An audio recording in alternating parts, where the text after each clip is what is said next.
Hello guys, welcome to రుచి పందిరి. ఈరోజు మనం గోరుచిక్కుడుకాయ కర్రీ ఎలా చేసుకోవాలో చూసుకుందాం. ఇది వెరీ ఈజీ అండ్ టేస్టీ కూడా.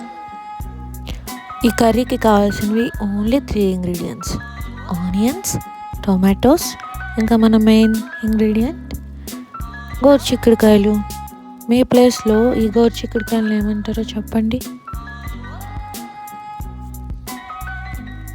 ఆనియన్స్ని, టమాటోస్ని మనం ముందుగా కట్ చేసుకొని పక్కన పెట్టుకోవాలి.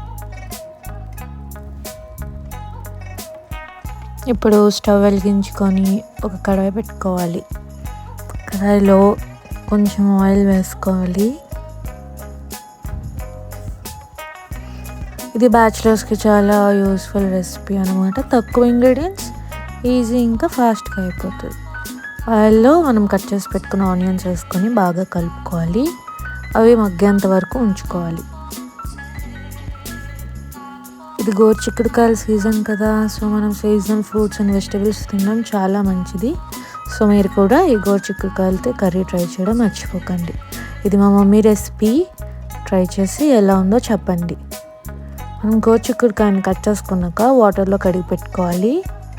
సో ఆనియన్స్ బాగా మగ్గాక మనం ఈ గోరుచిక్కుడుకాయని వేసుకొని బాగా కలుపుకోవాలి.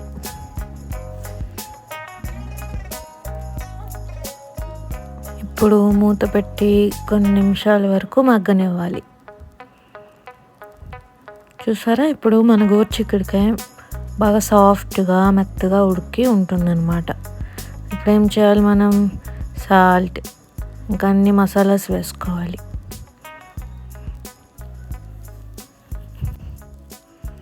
కొద్దిగా కారం వేసుకోవాలి. కొద్దిగా పసుపు, ధనియాల పొడి. సో నేను కర్రీస్లో కొంచెం ధనియాల పొడి ఎక్కువ వేసుకుంటాను. నాకు టేస్ట్ చాలా ఇష్టం అన్నమాట. మీరు కూడా ట్రై చేయండి. ఇది వచ్చి గరం మసాలా. ఇవన్నీ వేసుకొని బాగా కలుపుకోవాలి. సో మనకి ఇవన్నీ కలిపి పెట్టుకున్నాక ఆయిల్ పైకి తేలేంత వరకు ఫ్రై చేసుకోవాలి.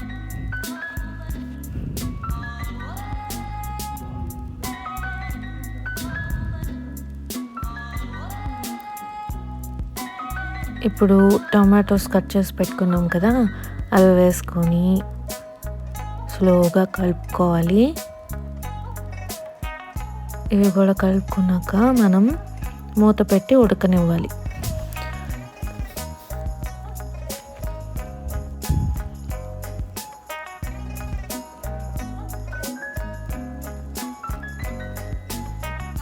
ఇప్పుడు మూత తీసి చూస్తే మన టమాటోస్ అన్నీ బాగా మగ్గుతాయి.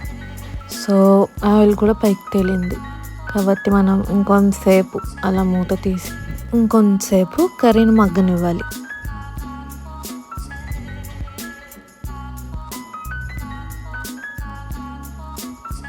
ఇప్పుడు లాస్ట్లో కరివేపాకు వేసుకొని మరొకసారి కలుపుకొని స్టవ్ ఆఫ్ చేసుకోవడమే. మన ఈజీ అండ్ టేస్టీ గోరుచిక్కుడుకాయ రెసిపీ రెడీ. ఇప్పుడు ప్లేట్లోకి సర్వ్ చేసుకుందాం రండి.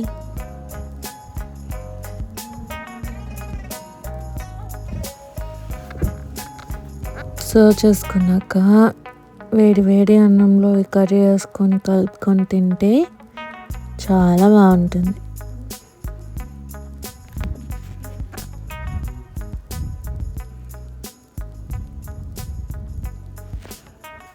చాలామంది గ్రీన్ వెజిటబుల్స్ని తినడానికి ఇష్టపడరు.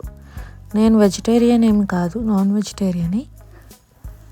అయినా కూడా మా మమ్మీ వెజిటబుల్ కర్రీస్ కూడా నాన్ వెజ్ టేస్ట్ వచ్చేలా చేస్తారు. మీకు కూడా నేను ఆ రెసిపీస్ అన్నీ మీకు చూపిస్తాను. మీరు కూడా అప్పుడు గ్రీన్ వెజిటబుల్స్ని చాలా ఇష్టంగా తింటారు. వీడియోని లైక్ చేసి సబ్స్క్రైబ్ చేసుకోండి. సరే మరి, నేను వెళ్ళి తింటాను. Bye guys.